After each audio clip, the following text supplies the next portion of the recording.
Oh, good morning. It's Wednesday, May 16th, 2018. Welcome to the Art of Asking Questions, a gateway to giving feedback, effective feedback, a workshop. My name is Demian Szyld, and along with my illustrious colleagues, whom I'll ask to introduce themselves, will be facilitating this 50-minute session. Nice to see you. Please come in. Please join one of the amorphous, blobby small groups that are being generated here. Any group is fine. I'm an emergency medicine faculty at Brigham and Women's Hospital, Boston, Massachusetts. I spend most of my time at the Center for Medical Simulation, where I am the senior director of the faculty development program that does a lot of teaching around debriefing, and most of the work here is an outgrowth of what we do in the Sim Center in faculty development. Too much? I thought you were giving me feedback with my hand gestures here. We have no conflicts of interest. I put the faculty here alphabetically, and I'll ask that you guys go ahead and introduce yourselves so everybody knows who they're dealing with. And then there's mics around, which we need to use so that it can get into the recording. If we don't use the mic, you don't get your international promotion. My name's Amish Aghera. It's really loud. I am an ER doctor in Brooklyn, New York. I work at Maimonides, and there I'm the director for the Division of Simulation and the Simulation Fellowship Director. Yep. My name is Ashley Crimmins, one of the faculty at the University of Maryland School of Medicine, Department of Emergency Medicine. I'm also the SIM director for the department.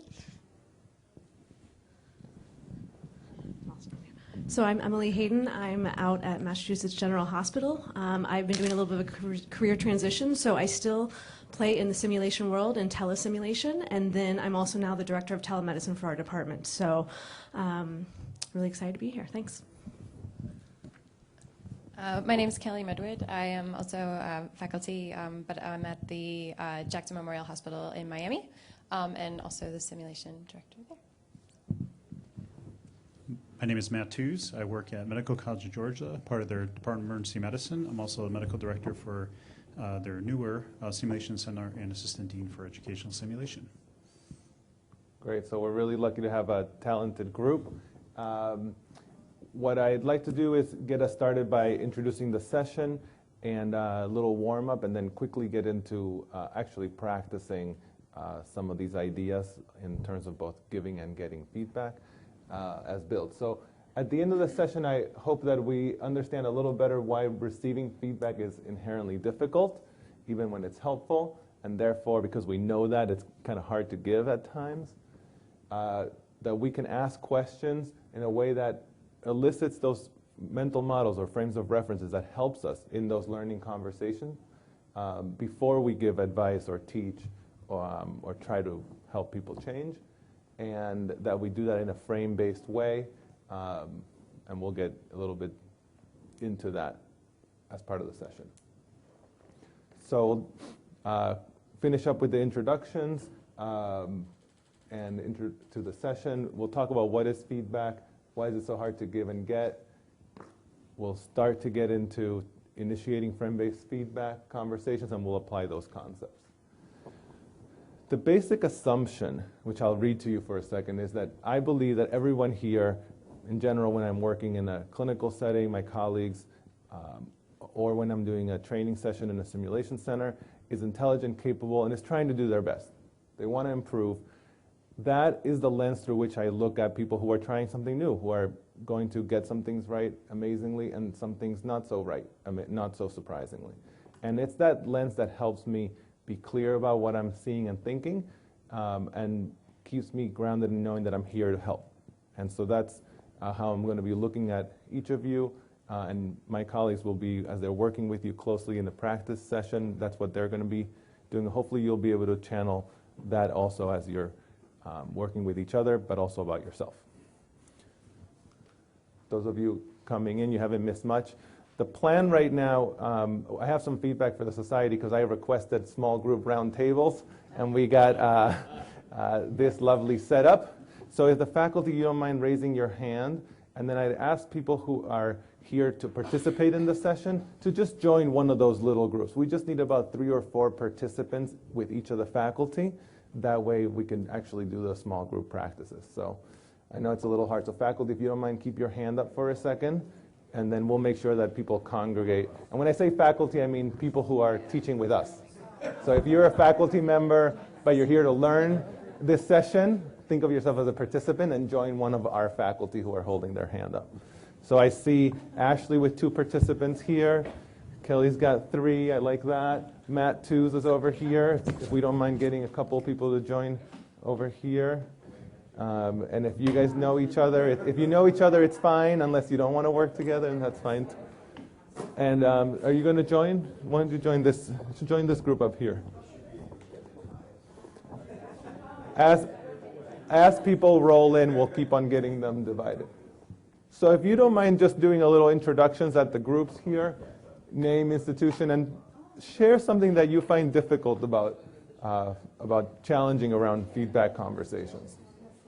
It'll take about 2 or 3 minutes to do that. Yeah, this is fine. This will work. I'm Morrison, and I'm one of the second-year pediatric emergency medicine fellows at Children's Mercy in Kansas City.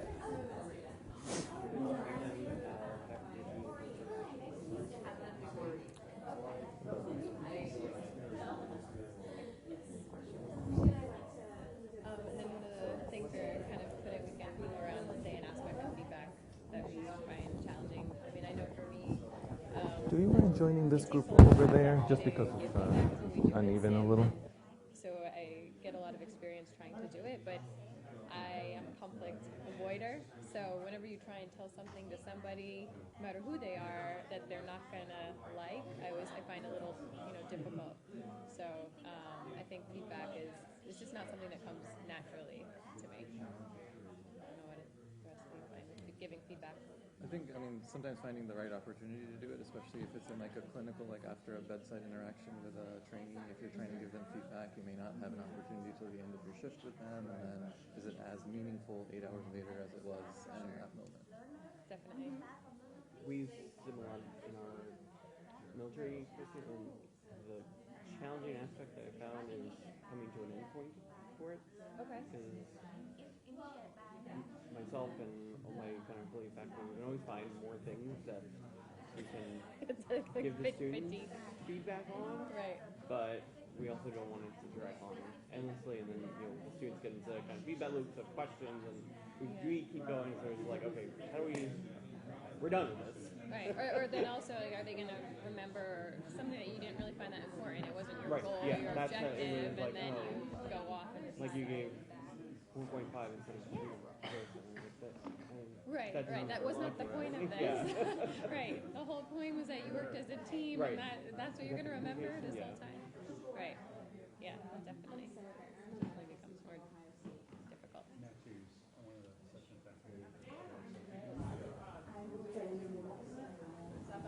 Yeah.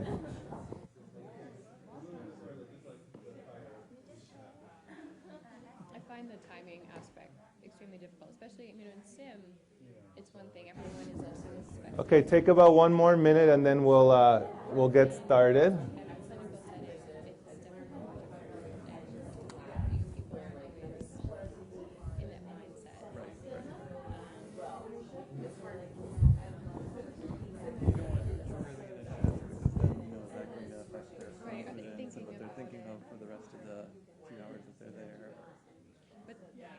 I think sometimes it depends on what business, how bad. Right.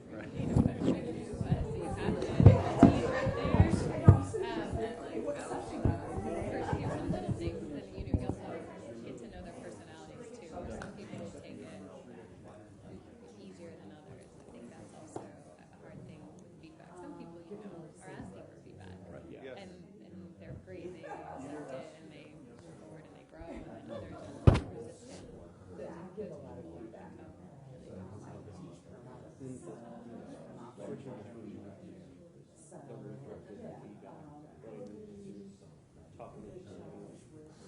Okay, so I'd like to get us together, and if I could just get some of the faculty who might have a microphone to just distill a couple of the challenges.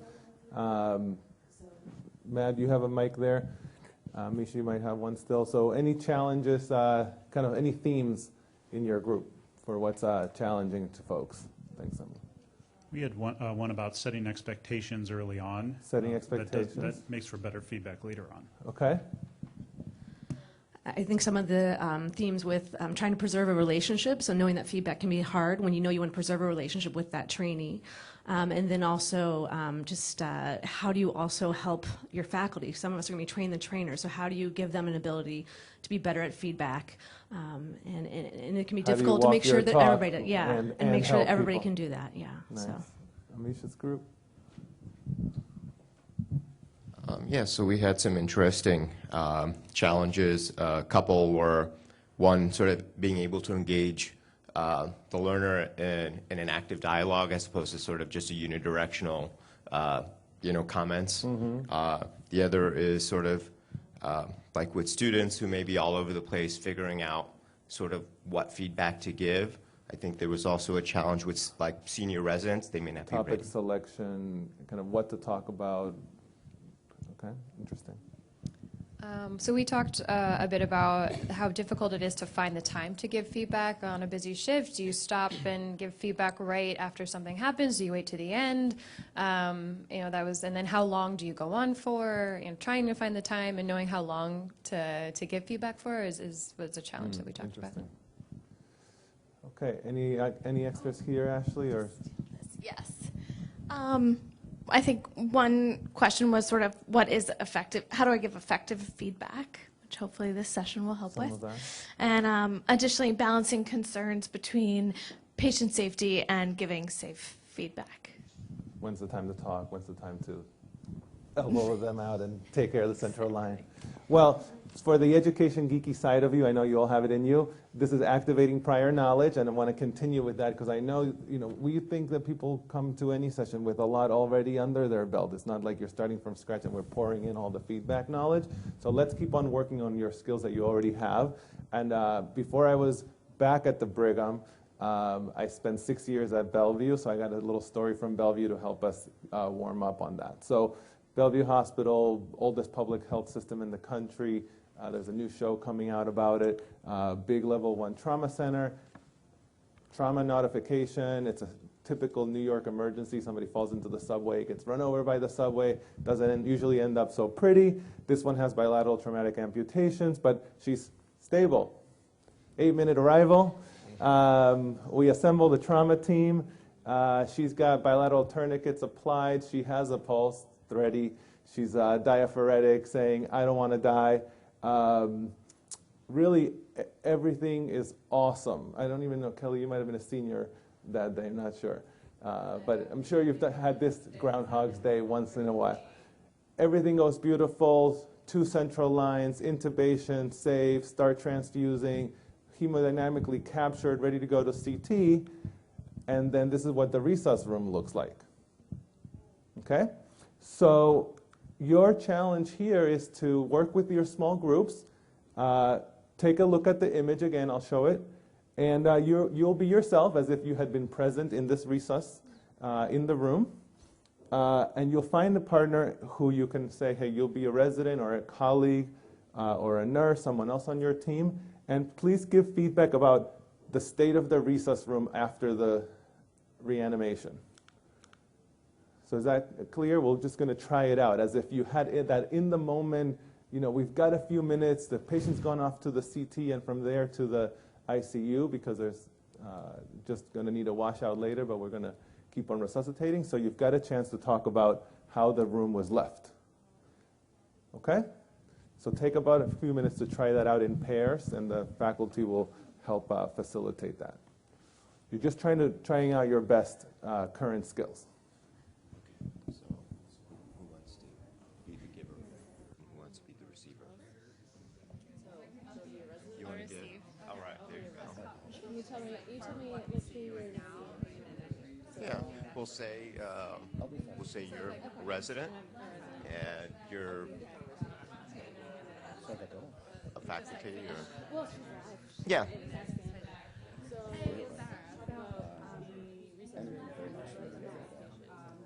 We did very nicely and got there.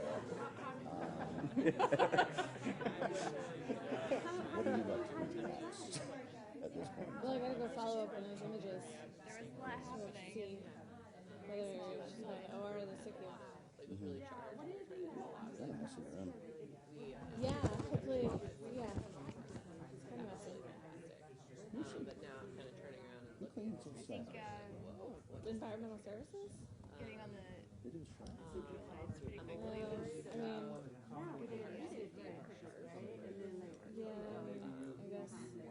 I guess I should take a look at that. Yeah, in general, you know, I like the idea of responsible for your instructions. You know where things fell. I can show you. not knowing it's really hard.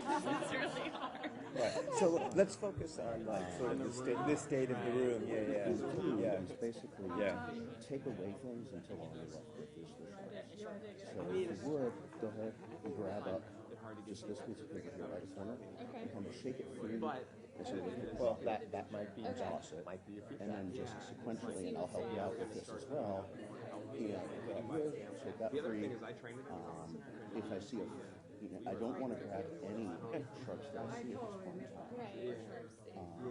But I would just proceed until they're nice and scattered, and then you can get each one individually. And then kind of guiding, like, hey, this is without sticking yourself on others. Is that something you think is needle might get in the way of it? No, I mean, I guess I don't want anybody else to get really sick. Right. I'm probably most familiar with where the sharps kind of gone cases Yeah. during resuscitation. You know, I think that's sort of not a bad approach. So you've got like a message there, which is that it's kind of a mess, and you know there's a risk that maybe there's some sharps coming to get hurt. So I think that's a good message. I think one of the challenges with using sort of that what do you think is it's sort of like if you're getting it, it's like, well, what do you want me to say? You already think something, so why don't you just right? And I think that's one thing that Debbie's going to talk a little bit about. It's like sort of using a slightly different approach in terms of you're the one who's sort of going to go out on a limb and then get there sort of saying. Okay, so I'm excited about all the energy in the room. I'm sure some of it is confusion and some of it is interesting shop talk. And I'd like to just get a sense of folks that played the role of the receiver of feedback here. If you could talk a little about what was said to you and how it landed on you. So did the faculty play the receiver role, or did you do it amongst yourselves, or did you just talk about? Give us a little sense of what happened in. Oh yes, Sarah, right? Yes. Let her have the microphone. We didn't strictly role play. We kind of started to, and then it devolved quickly into sort of a little bit of a fight between the nurse who stuck himself on the tray that the resident had so carelessly left strewn about the room. So, but I mean, I think that, as we said, that is somewhat realistic. I mean, that can happen in a debrief, that it can devolve. And so then we talked about tactics to kind of get it back on track and whatnot. Okay, and that kind of like emotional upset or fighting is a form of feedback. Right. Right, like when someone walks away from you, that does give you a message also. Okay, interesting.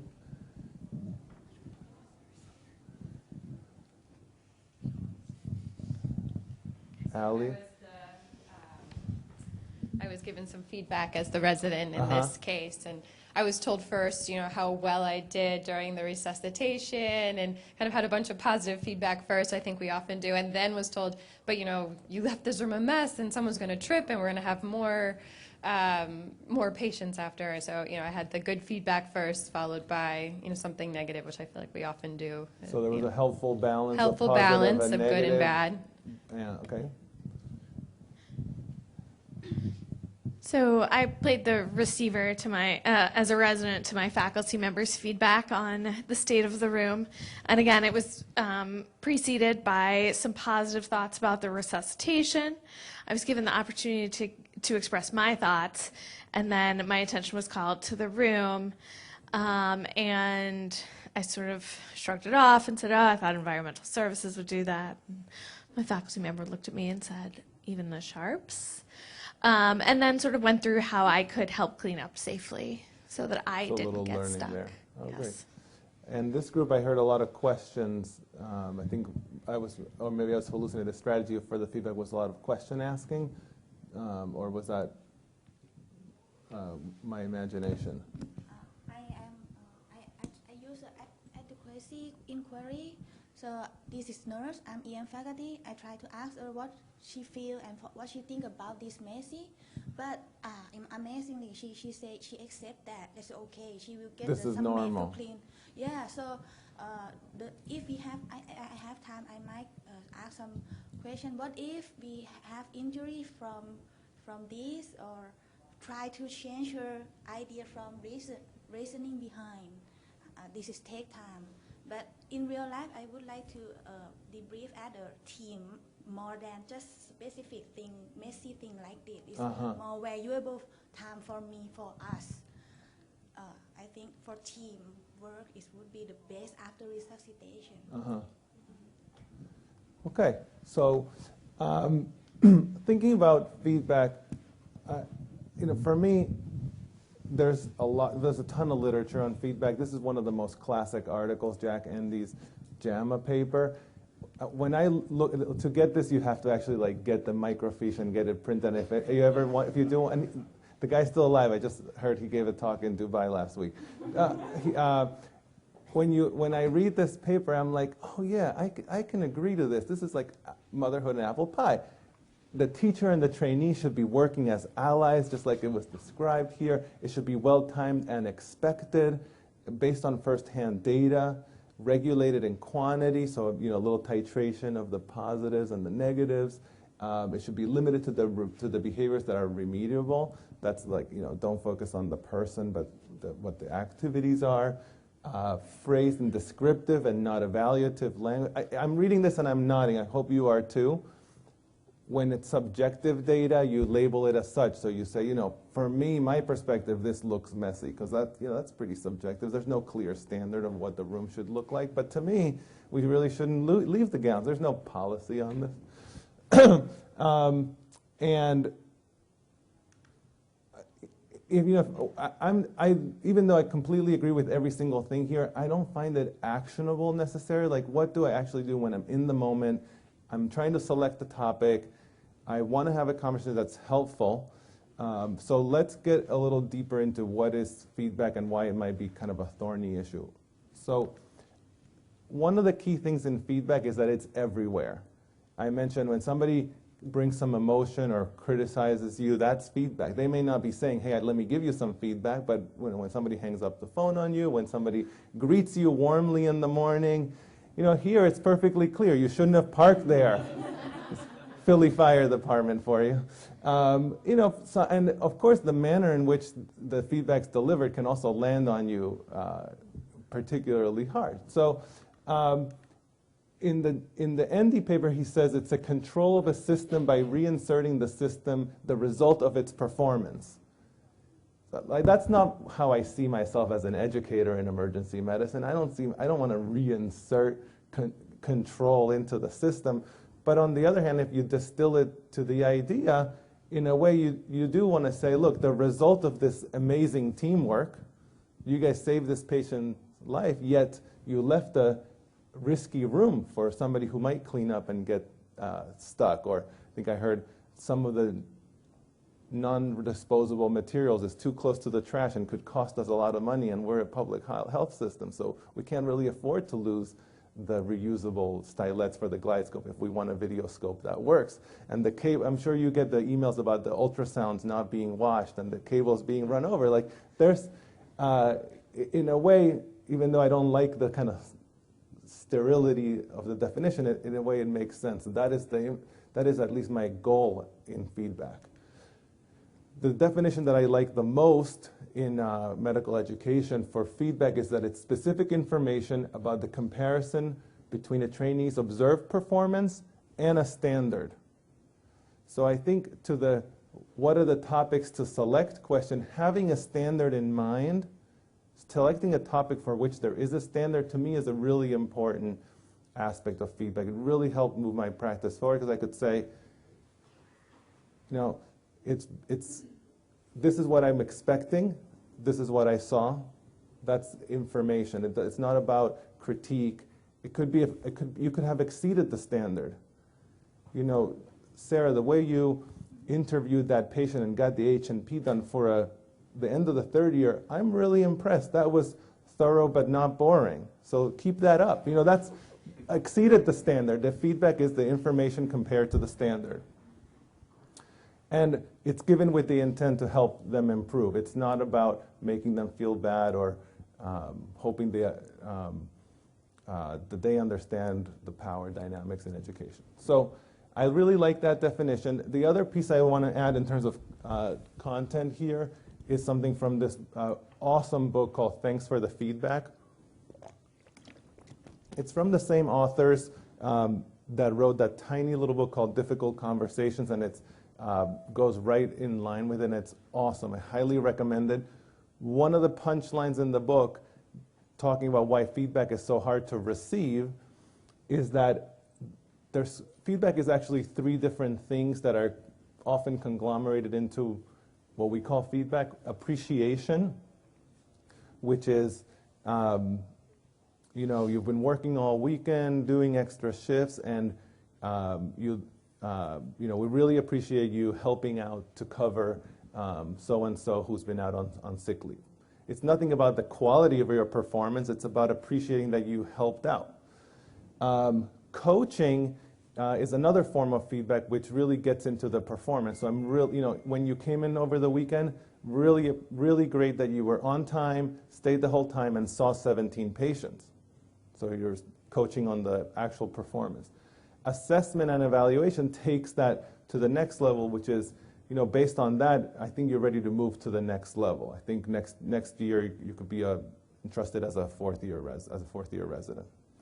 There's always a little evaluation in coaching, but if you're really doing it for the moment in that shift, then you could really say you're in the coaching bucket. And why I like this concept of separating the three types of feedback, the three flavors, is that one of the problems in feedback in everyday life is when one person expects or would like feedback of one type and receives the other type.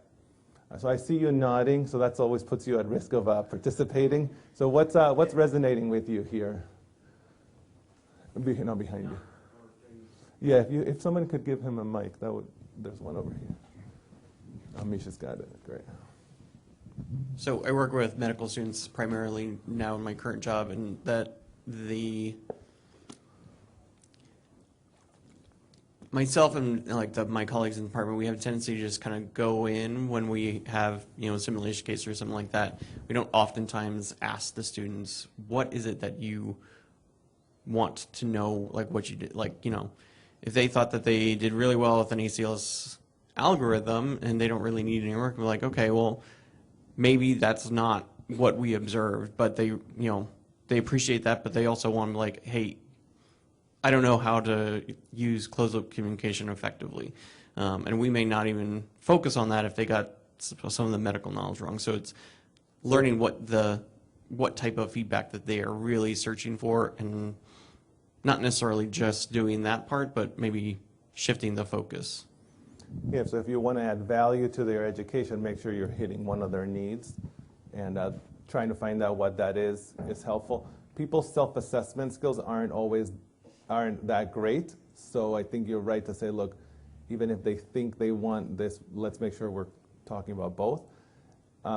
Any other experiences in this realm? I hear a lot of my colleagues, and I find my own desire sometimes to thank trainees for their work at the end of a shift. But I never liked that because, like, of course they worked hard. That's why they're there for, and they're there to learn. So I think we're sometimes take the easier road to appreciation when we should be doing coaching, when that could be more helpful.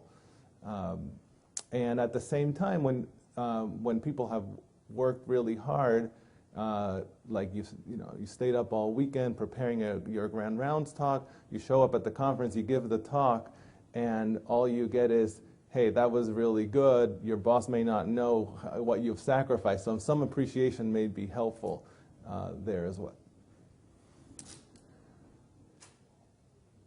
I think evaluation puts people particularly on the defensive, and so I think that's something to think about. So in this case, those three types of, those three flavors of feedback might sound like, thank you so much for really contributing to the team. You looking out for the Pulse Ox Pro when it fell really helped me.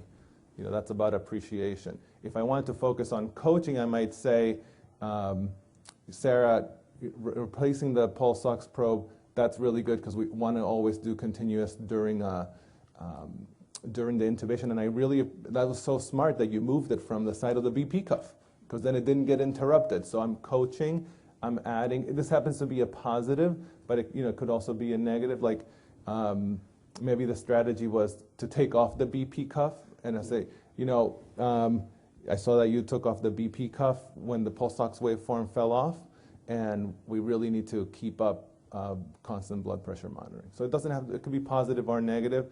I actually found that just taking the absolute value and just calling it feedback no matter what, information about the performance compared to a standard, makes me a lot less amped about giving feedback. Assessment or evaluation might be, Dr. Maddow, this is unacceptable. You cannot leave the room this way. Sharp safety is a major concern. That's just not acceptable. If you don't clean up after your resusces, you can't run traumas here. Okay, so it's got that more stricter policy. There's consequences in it. Or it could be the opposite, keep that up. You're independently running traumas. I really think you have a future here at St. John's Medical Center, and we'd love to keep you on board. So sometimes, of course, I'm not the chair, so I couldn't say that. But depending on who you are, this idea that it's appreciation, coaching, or feedback, the context, who you are, the relationship between you and the learner, has an impact here. Something that I want to look into is the difference between appreciation and reinforcing feedback. Residents, students, whoever, receive a lot of corrective feedback and a lot of negative stimuli, and I think that's probably why people thank them after their shift, is because they've spent the shift giving them corrective measures. But something I also want to do is be able to emphasize what I want to see more of. Make them aware of that behavior and that I want to see more of, rather than it being, thank you for doing that, or you did that great, or whatnot. And that's a distinction that I find difficult. Your brains are designed to judge and look for the negative. It's really like I have to force myself constantly to say, oh, I like that. Let me surface that. Let me say that. Constant practice to make sure I'm reinforcing the positives. I think it has to be genuine and helpful. Otherwise, people will see right away that it's just fluff. They're just telling me something positive so that they can tell me the negative. So I think you're on the right track in terms of thinking. If you know that there are things you want to reinforce, then start practicing with that. I wouldn't do it just to balance out the corrective things. I think, like I said, I think appreciation is important, really important, and if tapping into your emotional intelligence to kind of get a sense of when somebody might need appreciation, probably everybody all the time, but I think for the feedback givers, I think it's too easy for us to go into that mode and skip the juicy, helpful, educating kind of feedback. That's my perspective, so love to invite others in this conversation. Let me try to get us into the frame-based part of it now, and then give you back 2 other opportunities for practice. And then at the small groups, you can keep on talking about it, as Chris Argers would say, in the here and now, as opposed to theoretically about how we give feedback. You'll get to actually do it. This has pretty much already been said, but we often tell people what they should do. You have given feedback, this is some of the challenges, but then they don't do it. And that can be frustrating. Like, if we've already addressed the way, like I mentioned about the ultrasound probes, you get the email all the time. You're told exactly what to do. It's clear. We have like a green bag when it's clean. Green means go, and still people leave the probes dirty, so that doesn't always work. We coaching on the actions. You did it this way, instead do it this way. That's good, especially when patient safety is at risk, like don't cause a pneumothorax. On the other hand, we're not intervening at the cognitive level, so there's more that we could do. We've often use benign questioning because we don't want to be too direct, so we ask them, well, what do you think? How do you think that went? What would you like to talk about? And that can be sort of veiled feedback. Isn't there anything you could have improved on that? Clearly there's something I think you could have improved, but I'm not saying it. And we want them to say what they did wrong because we don't want to say it. At least I've been there. We know what they did, but we actually don't know why they did it. And let me get into that. So I mentioned that a lot of this comes from our simulation approach, which is the debriefing with good judgment approach. Basically, it's a stance of curiosity, interest in what they're thinking and doing and the why of the action, as opposed to whether it's right or wrong, and respect that they have having that basic assumption that they are intelligent and had a good reason. They're trying to do something good in the world. And the strategy is to uncover the frames of references, what were the drivers of that behavior, and to shift from, if you want to have the good judgment approach to feedback, is to shift from giving feedback, unidirectional information flow, to having a learning conversation, which involves delivering the feedback, but then talking about those drivers. So activities in the world, whether it's in the sim center or at the clinic, can be seen, are visible. You replaced the pulse ox probe, you took off the BP cuff, the glide scope stylet was left on the floor, there are gowns there. Those are actions that were done. The results of that is that it's messy, people can slip, people can get stuck. Sure, if you want to affect control over the system, you can reinsert the information and coach on the action. And that's called single loop learning or coaching on the action. That's bread and butter healthcare education apprenticeship model. Keep that up, okay? That's where specific, timely, all that Jack Indy stuff really works. Reinforce the positives. You checked the potassium before you gave insulin. Great. You didn't cause hypoglycemic in the DKA. Or, hey, you looked at the EKG and saw that there were no UVAs and told me about it. Keep that up. Coach on the actions. But if you want to go deeper, you can explore the basis for the behavior.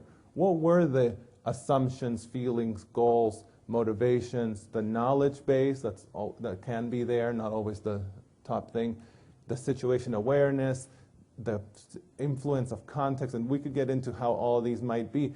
But the reality is we just don't know why these capable clinicians rushed off to CT and left that mess on the floor. We don't know until we ask. And so the learning conversation shifts from just saying, hey, it's a mess, don't do it, to it's a mess from my point of view, talk to me about that. Let's learn together. So those frames, they're invisible and we don't have access to them, and I have a little video to prove that to you. It's in Italian, it's subtitled, it's a little reward for the hard thinking you're doing. So take a look at this video. When you look at the farmer who is lying on the ground, think of him as your super brainiac new resident who's doing something really bizarre. And you're like, WTF? Like, what what are they doing? And you'll see the tourist on the moped actually get interested and eventually ask. So here's what it looks like. Scusi, buon uomo? Mi sa dire l'ora, per favore? Le 5:35. Amazing. Ma è sicuro? È 36. Grazie. Prego.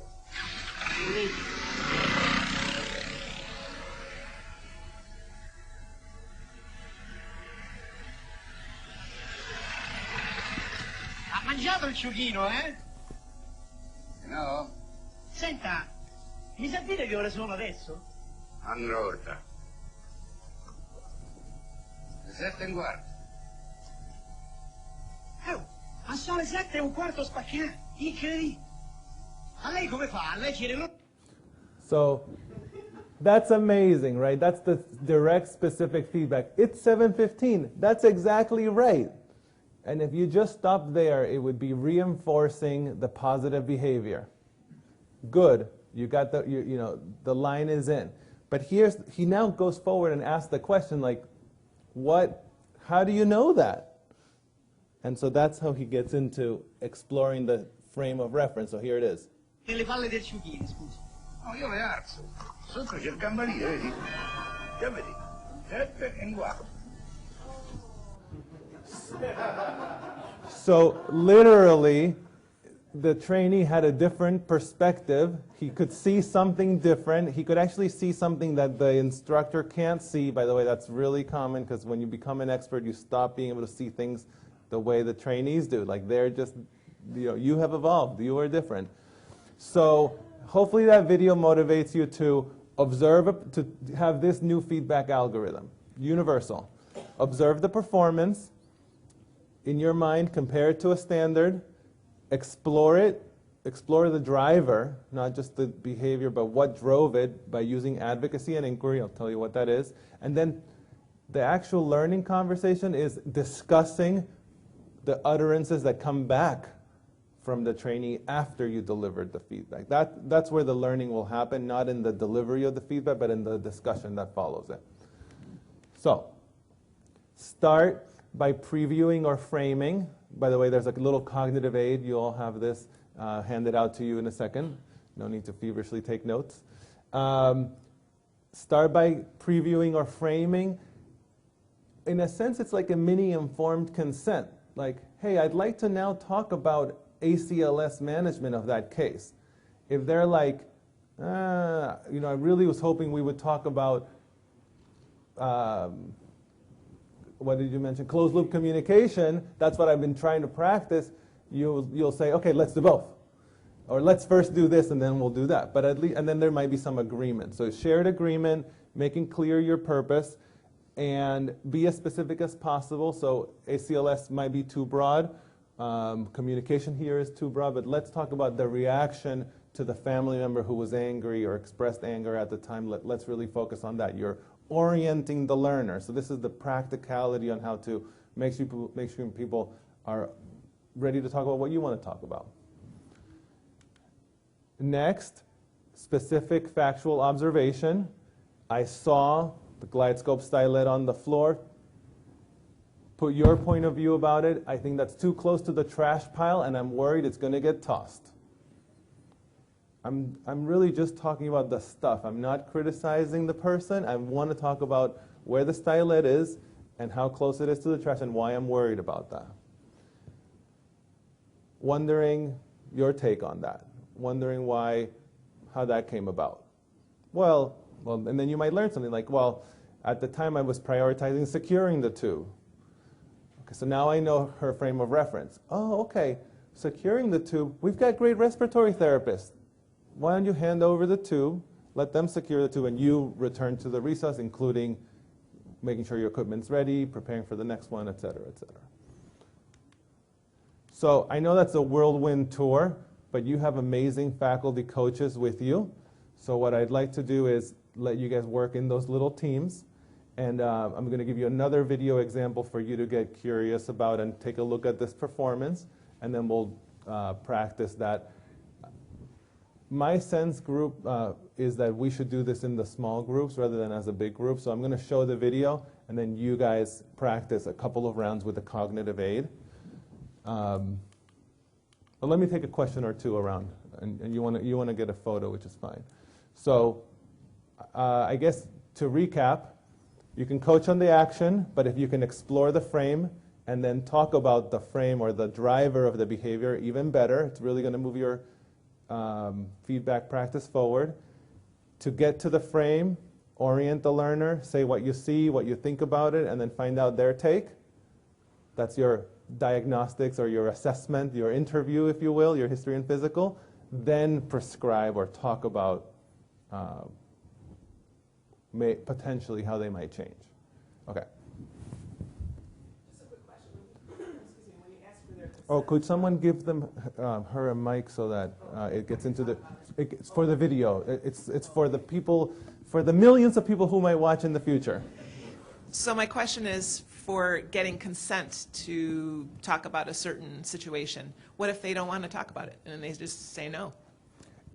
So if you're selecting a good topic, and it's the appropriate time, and they could say no for a bunch of good reasons. I frequently get in our high acuity environment, I'd love to talk about that, Dee, but I've got a sick crashing patient there and I got to go, but yeah, later, or something like that. So frequently there's a good reason, but if people really resistant and don't think it's a good topic, I usually give the benefit of the doubt initially.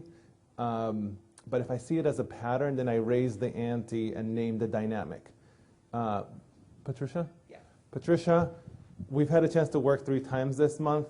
I've tried to bring up how, ultrasound probes and you're going to think I'm like obsessed with the topic. Anyway, I've tried to bring up this thing about cleanliness, and for me, I've raised it 3 times and you've said no, so I'm not sure what's going on. So I'm using the same I saw, I think, I wonder about the pattern. Because ultimately, you're faculty, right? Yes. You're faculty. You're like employed and paid to give feedback and to use your discerning judgment to decide what the topics are. So you're probably on the right track. Does that help? Yeah, I guess I would just be more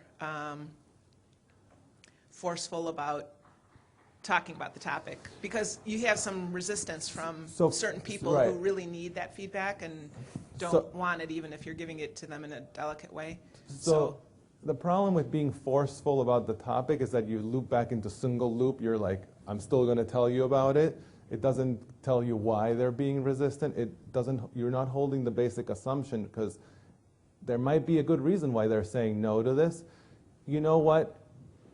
Dr. Lindbergh and Dr. Hayden, they've talked to me about that already. Can we please talk about the pharmacology here? That's what I'm weak on. So there might be a good reason why they don't want to talk about it. And if you stay curious about it, I think you'll get more out of it. It's less infuriating as a faculty too. I don't know. That's my take. I invite others to answer. Okay. So here's another little video. This one's in English. Dr. Menuti, one of our senior residents, this is a simulation video, completely fake story, by the way, is inserting a central line. Tony, one of the nurses on the floor, is going to notice that Dr. Menuti contaminates the field, adjusting his glasses, and then there's a little exchange. So what I'll show you the video, and then in your groups there, I'd like you to try exploring, giving feedback, reinforcing some of the positive, or exploring some of the negative performance compared to the standard. Standard is don't contaminate the field, or if you do, change the glove and syringe, just to be clear. So practice doing this algorithm to explore a frame, and you can explore either Dr. Menuti's contamination of the field, you can explore his reaction to Tony giving the feedback about it, or if you want to explore Tony's manner in which he hints at the problem, you could do that too. So there's 3 potential areas, or you might see something else. So take a look at this, and then you'll work in your small groups for about 10 minutes on it. Dr. Mead, do you need any more help? No, I'm good, Tony. Mr. Davis, stay still, okay? Dr. Mead, do you want me to get you another one of them? No, I don't need anything.